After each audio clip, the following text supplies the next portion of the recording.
G'day guys, welcome back to Supercoach with DR and welcome to the round 20 stock market video. Hope you're having a cracking week so far. Now before we get into it, just want to give a huge shout out to all of the legends that appeared on our Supercoach Swordplay Community Appreciation Pod. We invited 7 or 8 absolute legends onto the channel to talk all things Supercoach, best picks, worst picks, lessons learned, gave us some feedback about the potty as well. But I'll tell you what, the best thing about it were the laughs, the banter, and the absolute drive-bys. I copped it, Janeth copped it, Spills copped it, we all copped it. So if you haven't checked that out yet, do yourself a favour.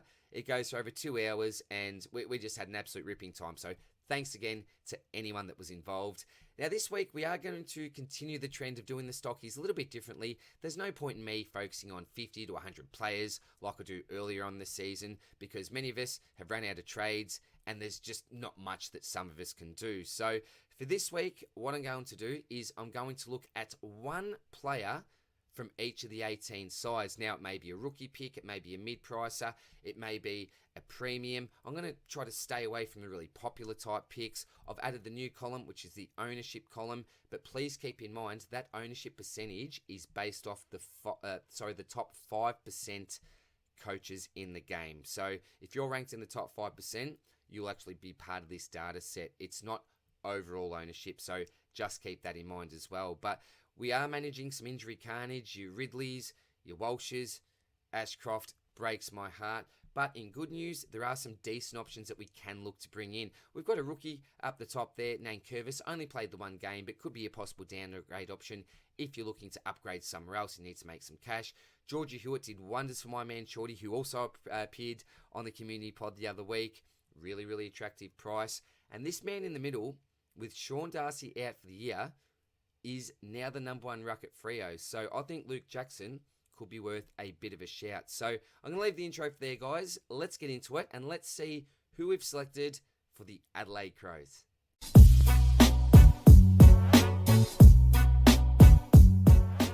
Alrighty, let's get into it. So from the Crows this week, I've selected a rookie price player. He's only played the one game. It's Luke Nankervis, 123,900, a mid-forward with a break-even of -9. Last week, 57 from the 16 touches, 13 of those were kicks, so a nice kick-to-handball ratio there. Efficiency was down at 62%, pretty low considering that only 3 of those touches were contested, but he had a decent enough performance. He's done enough to hold his spot for now. As I mentioned, DPP status, that's handy to cover multiple lines. If you're looking for someone to downgrade to this week in order to upgrade somewhere else, then you could take a look at this bloke. Job security, I'm not too sure going forward, but hey, we don't really need to worry about that at this stage when we're looking to upgrade. For my boys, we've got Huey McCluggage. With Ashy gone for the rest of the year, we should see Clug's midfield time increase. 157, 128, 92, and an 87 in the last month, on a bit of a downward trend there, but has averaged a touch over 25 disposals, 3.5 tackles, plays Gold Coast this week, who he scored 134 on in round 10 earlier this year. Then he comes up against Freo, Adelaide, the Pies, and the Saints. The scary thing is that he has played all of those sides once this year, and he hasn't turned up against them. So consistency is the issue here, but at the same time, massive pod, possibly some more responsibility. Onto the Boo Baggers now. Georgie Hewitt. Now, we recommended him in the stocky last week, and my man Shorty jumped all over him, and congrats to the great man. If you didn't hear, he managed to knock out a top 25 round score, if you don't mind, last week. So, well done there, champion. But the planets sort of aligned for Georgie last week. No Kennedy, no Cripps, no Chera, and no Walsh after half-time. Had a 73% CBA rate. That was up from 53% the week before, which was nice. Had a huge impact on the game. 31 touches, 10 clearances, 10 score involvements, 6 inside 50s, kicked a goal, 127 points for his efforts. At 292k, you could go a lot worse, particularly while Walsh is out. But with the return of Cripps and Chera, in my opinion, it may cap his ceiling. And keep in mind that he was playing West Coast, basically as the #1 midfielder after half-time. So a great game from Georgie, but it was a pretty easy kill. Onto the Maggies now. Josh Dacos, well, 120 plus, 111, 133, and an 80 against Port last week, averaging 26.5 disposals during that time, a tad over 3 tackles, hit the scoreboard with 3 goals in his last 4. If they actually selected a pure wingman in the All-Australian team, this bloke would be named on one side and Errol would be named on the other. Plays Carlton, 123 points he scored against them in round 10. Hawthorn, yet to play them this year. Geelong, 121 points he scored against them in round 1.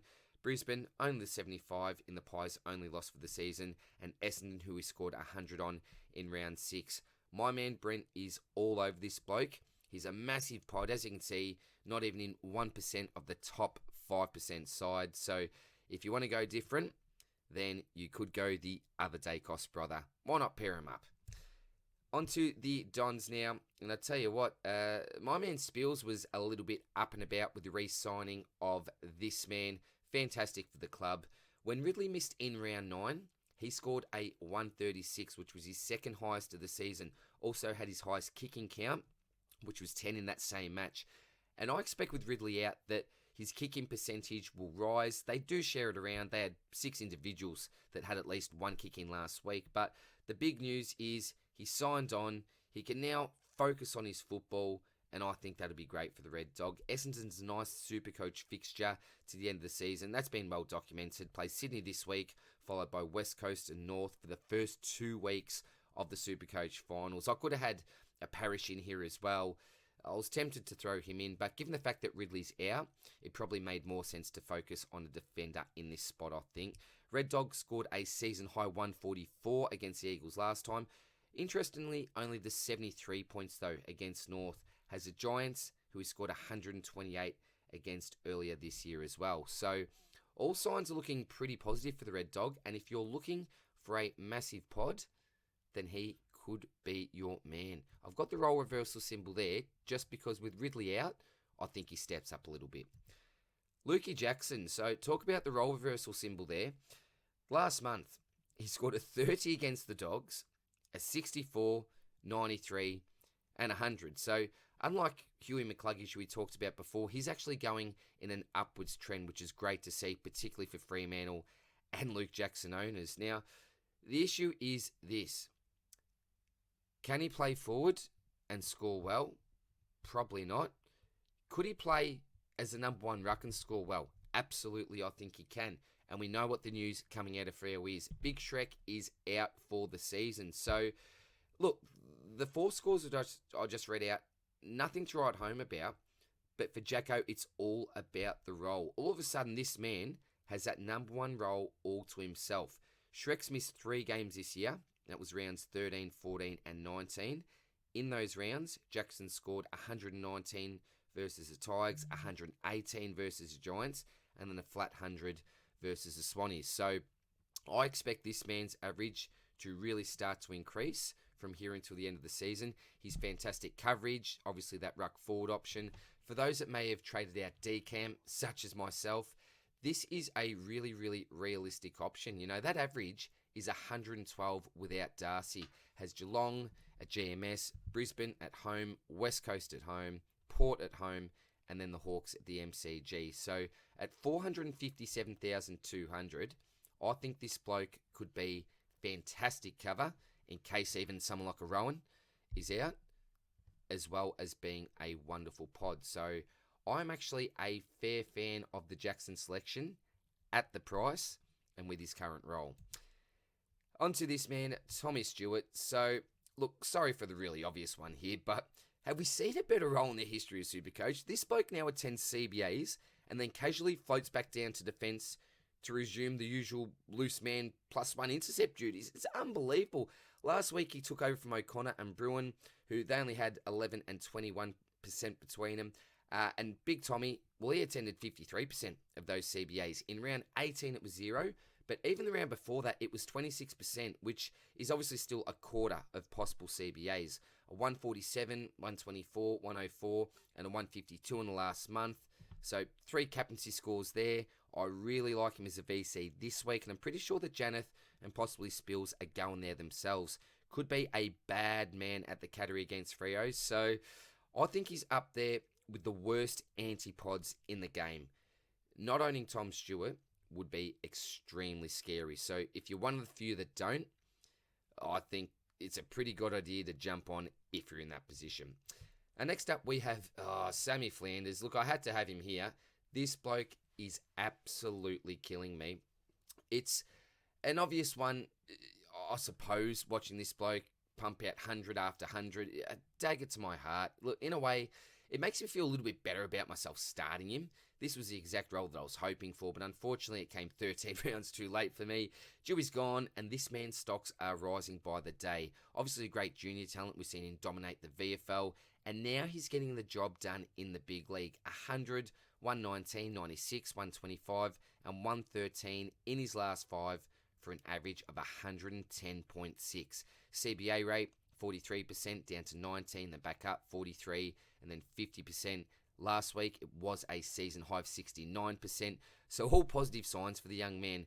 The Lions may be a bit of a tougher matchup this week, but in current form, he still presents great value at the price. Well done, son, but where was it earlier? Damn, it's a killer. On to the Giants. Now, this bloke, Sam Taylor, talk about flying under the radar.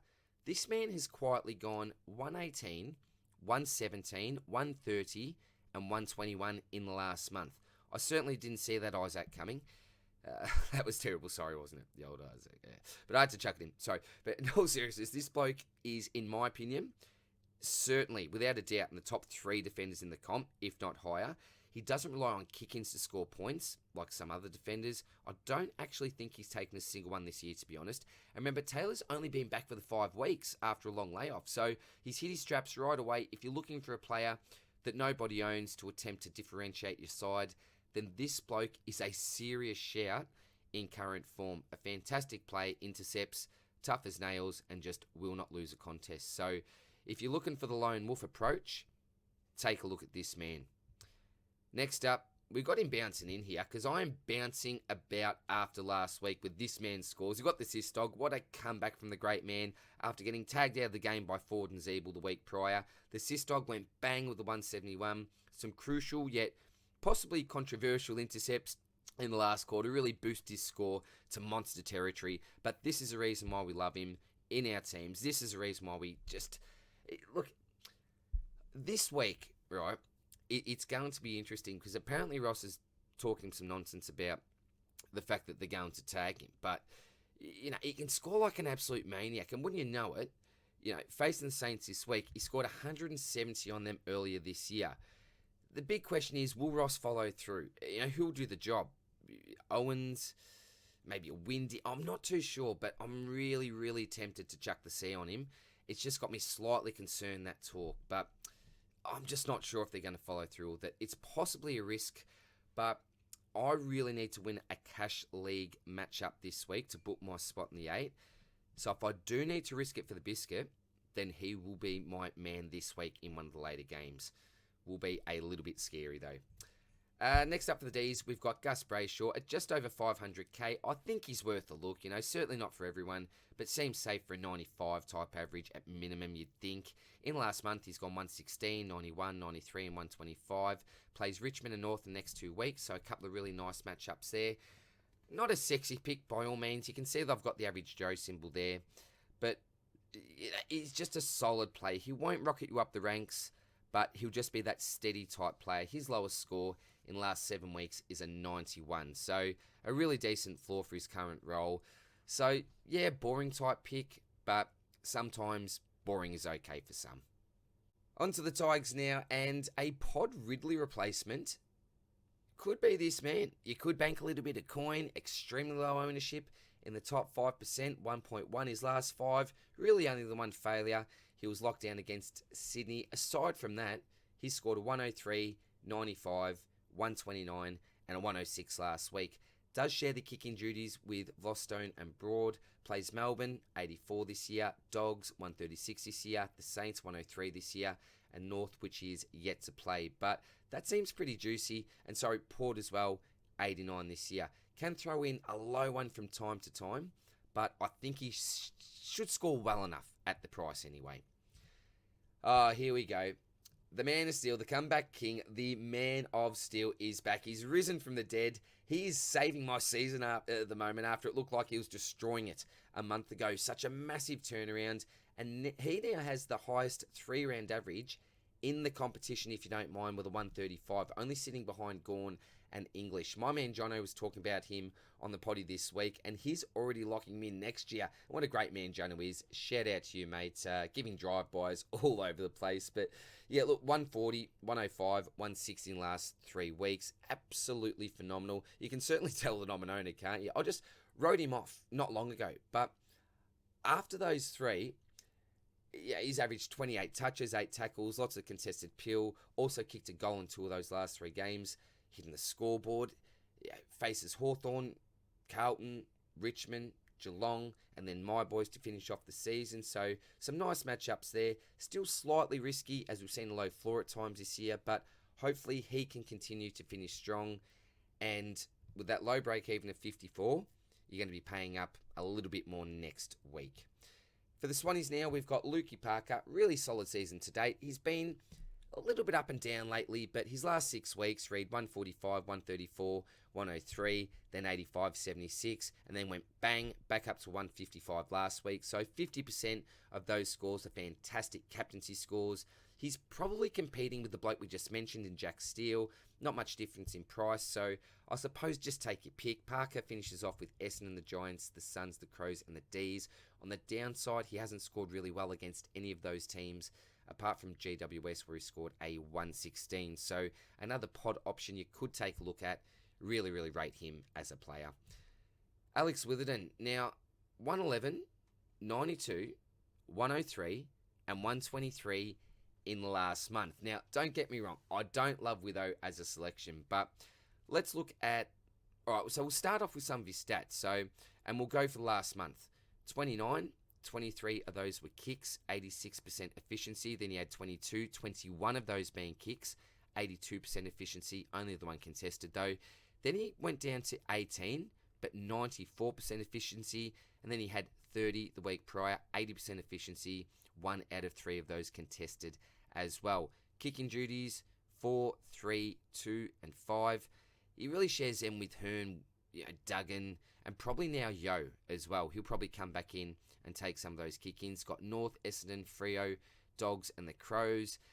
With this bloke, it seems like he either goes 100 plus, or he'll give you one of those 50 to 60 type scores. So you can see there from the ownership percentage, the ultimate pod, very much risk versus reward.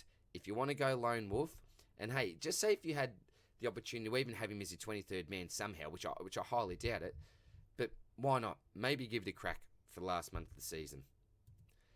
And then we got the doggies. So this man here, let's be honest, what an absolute machine he is. Owned by just over a quarter of the top 5% coaches. So 1 in 4, still pottish to a degree. 5 scores of 139 plus this year. Only gone under 103 times. Also has 5 scores in the 120s, so consistent through that range. The main issue is he's got big competition for the captaincy role with English and Bont as teammates. The Dogs have a decent draw, GWS, which I think he'll really get up for. We all know about the rivalry there. Richmond, Hawks, West Coast, and Geelong. So I expect Libba to raise the bat to end the season and really finish well. We all know what he brings to the table. As I mentioned, absolute beast. A bloke you just love to play alongside. Hard as nails. Loves a contested pill. Tackles well. Steps up in big moments. You can always rely on Libba, giving 100% out there. I wish we had him in my team, but too late for me in 2023. If you got Walsh and have some extra coin in the bank, then absolutely go for it. So that's it for now, guys. All the best of luck with your trade ins and your trade outs for this week, and I'll see you soon in the next one. Cheers, bye.